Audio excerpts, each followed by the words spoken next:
welcome to the Super Awkward Reviews with L. Latham, myself. I want to thank you for your patiently waiting for my final recap of Bates Motel, the season finale. Unconscious. Almost left me unconscious. It was a doozy. Let's get started. Let's just jump right in. Okay, so last we left, Caleb was leaving town without saying goodbye to poor Dylan, left him a guitar with Norma, said an awkward goodbye with Norma. It's always awkward between those two. And then Romero went to their breaking point, pretty much, and then a lot of things were said and done that cannot be unsaid and undone. But he's going to try his best to get back in her good graces. Bob Paris is still a threat. And Dylan has feelings, super obviously, he has feelings for Emma, and he wants to help her get along. So he gave her dad $25,000 or so to get her at the top of the list. So that's come to fruition in this episode. So I want to start with the good stuff. Let's start with the good stuff. We'll get to the really sad stuff. Although this could turn really sad. So Dylemma.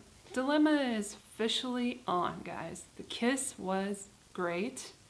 And it came out of a very emotional scene between the two of them where they realized that they needed each other very much, more than anyone. So what happens is Emma is at the top of the list now, surprisingly. She's like, okay. And her dad says that the surgery is soon as possible, pretty much. And she's like, oh shit, what am I gonna do? So she goes to Dylan's cabin whilst Dylan is confronting the fact that he won't see Caleb, his dunkel, again. And Caleb has left him, and he feels abandoned again for like the 18th time in his life. Poor guy. He goes to this familiar place where he sees the remnants of Caleb, and he's like, fuck you, man. He says so basically in a phone call to Caleb, like, you couldn't say goodbye, dude? Come on. But at least he got a guitar out of the deal. Then there's Norma. She is trying to help her son finally get his shit together.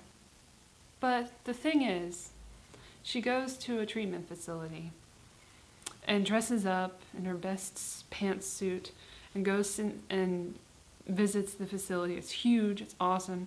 The scene in which they shot at that location is gorgeous, by the way. And the shot where she comes in is so, it's so like a beautiful shot that I love. I love symmetry so much in movies and TV. So a symmetrical shot like that. Just so she comes in, and then there's another wonderful symmetrical shot of the room, the lobby, and the woman coming up to her, or probably not coming up to her, but just the view, and then the chandeliers. Love the chandeliers, love everything about it. But then it's like, it's such a fancy place, and she's so not fancy and doesn't have any money really. And so she's asking about the cost of the treatment, and it's a major wake-up call to Norma on the way things go. And this is a really important thing to show in the show, because this is some real life shit. We have serial killers. I don't want to go into this whole thing, but there's a reason that there are so many serial killers, or people who are unhinged, who are not able to get help. They can't afford it. It's simple as that. I'm not going to go into a whole political thing here, but it would be wonderful if behavioral disorders could be treated, I don't know, for free. Like universal health care. We could have universal mental health care. I'm just putting it out there. That's something I feel very strongly about. Being a mentally unhealthy person myself. And I probably could have been a serial killer at one point, but I just don't have the balls. I would only want to kill myself. So that was my problem. Not anymore. Like, I have Wow, I'm getting really deep into it, but let's talk about suicide. No, I have depression. I suffer from major depression. Some people think, my family thinks that I'm bipolar, but I don't think so. But you ask a crazy person if they're crazy, they're gonna say no. So anything can happen. Anyway, back to the show. Enough about me. This is not about me. So Norma's trying to help Norman. She tells him her plans, and Norman is like, I'm not going anywhere. He doesn't think he's crazy because he's crazy.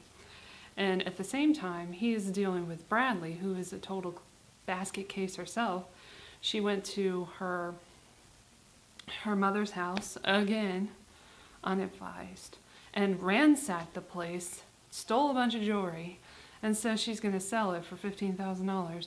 And I'm like, good luck with that. Well, not anymore. You know what happened. So that was her plan, and she wants to run away with Norman. Norman's thinking about it. He doesn't want to leave his mother, but then he thinks about it some more. He's like, I'm crazy, and I don't want to be crazy. Maybe if I get away from her, I won't be crazy. Maybe that's what he's thinking. I think that's what he's thinking. I don't know what he's thinking for real, but that's what I get from Freddie Highmore's performance. By the way, Freddie Highmore in this episode is Emmy worthy, and so is Vera Farmiga. I just want to say that. And so is Nestor Carbonell, and so is Kevin Rom, and so is Max Thero. I probably said his name wrong because it's very difficult for me to say, but sorry. And then Olivia Cooke is really good too. Everybody's really good on this show. Kenny Johnson, oh my gosh, get me started. Anyway, back to Romero. So Romero is aware that FBI is going after Kevin Rom, and they're gonna sting him. Sting him? No, they're gonna like find him and take him into custody. Anyway, they're gonna go get him. But then that ruins Romero's plans. So Romero's like, and he goes and warns Kevin, sorry Kevin, Bob Paris for short, Bob Paris. And Bob Paris is like, okay, I'm gonna get some fake passports, I'm gonna get some money to go on the road. He's gonna go get out of town, get out of Dodge, and with the sheriff's help, because, you know, they go way back and he trusts him for some reason. Really shouldn't. So it gets to the point where Romero is thinking about what he's going to do with Bob Paris. And I think his original thought was to let the authorities get him and do what they can with him. And you know, we'll see what happens with everything and how everything rolls out. I can't help Norma anymore is what he's thinking. Like, Norma is on her own. I can't help her. So he goes and visits Norma at the Bates Motel. They meet outside, and it's all very distant because the last situation that they were in was not great for either one of them emotionally. So he basically says, I'm not going to apologize, but he basically apologizes and says that he wishes he could protect her, and he wishes that things were different.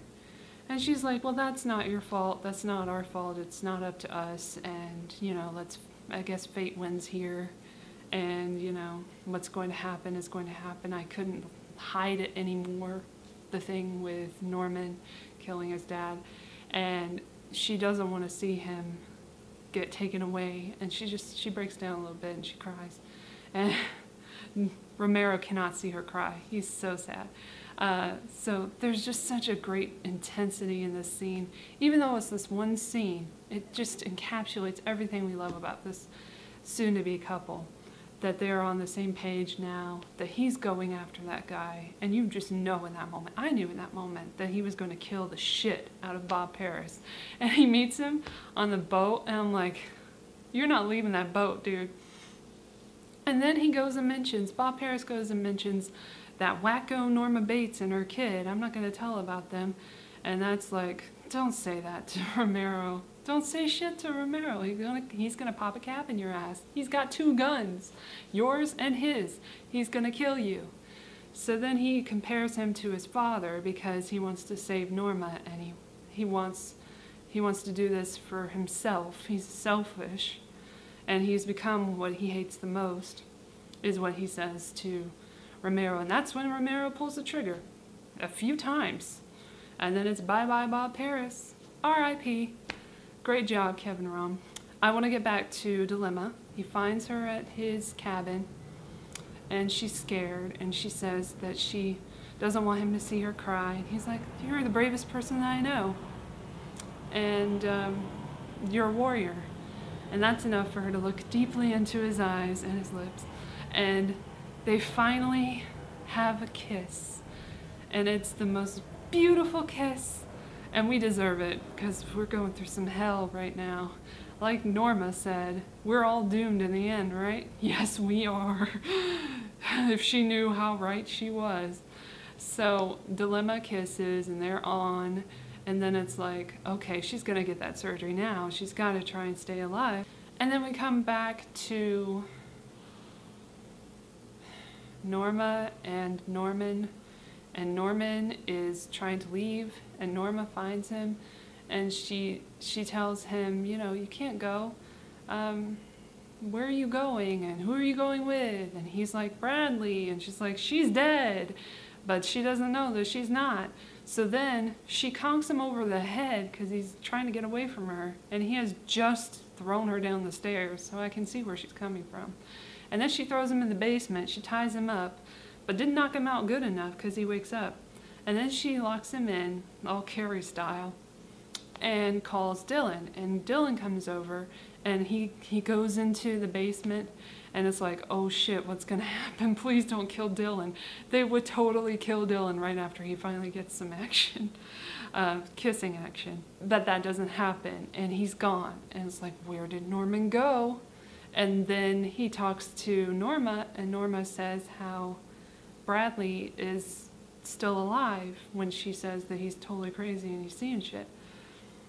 And then that's when Norma's like, uh-oh, what have I done? Cut to Norman in the car with Bradley. They're driving out of town. And then he's just totally breaking. He's like seeing his mother in the back seat. She's like, pull over, I gotta talk to this bitch.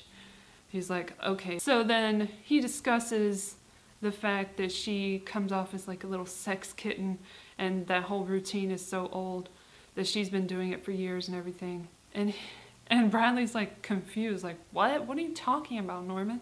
And then he pulls over, and she's like, what is going on? And then he turns into, I love how this is directed, because he turns into Norma for when he goes around the car, he's Norma, and he's trying to pry the door open, and Bradley's trying to get away from him.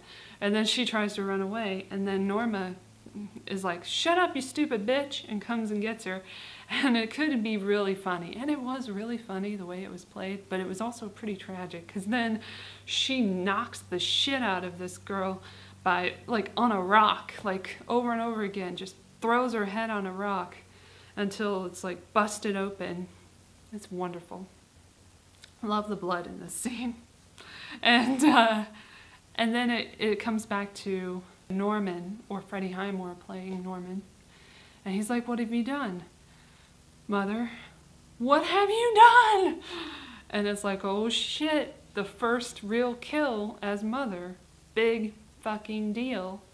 And then he sees her again, and she's like, well, now we can be together forever. And that's not creepy. And then right when it gets the creepiest, the perfect song comes on, Be My Baby by the Ronettes. Be my little baby. Be my baby now. Something like that. Don't have rights to it. And so that keeps going through the credits, and we're left like, the best part was when he sunk the car, just like in Psycho. That was a great moment that really brought that back, and I was like, yes! And I think we're gonna see a lot more moments like Psycho next season. Maybe Marion Crane comes in the picture soon. I want to say that I was totally right about the psychiatric facility, and I feel really good about the fact that they put that in there, because I think it was super important. And it was a great topic to bring up, but nobody's really talked about it as much as I did here, which is sad, because I think I made some good points. Do you think that Marion's going to show up next season? I think she should. I think that would be really good. Who do you think would make a good Marion? And do you think that Emma's gonna live? I hope that she lives, because she's one of my favorite characters, and she's the one who's been through so much bullshit throughout the entire series. She's been dealing with all the crazy, and so has Dylan. Dylan has been dealing with all the crazy as well, and they belong happy. I think they should be happy together. What do you think the backlash is going to be for Alex Romero with his job and everything? Have they just thrown his job down the toilet as sheriff? I know that he likes the rewards that come with being the sheriff and in this drug town, and he wants to be able to get his.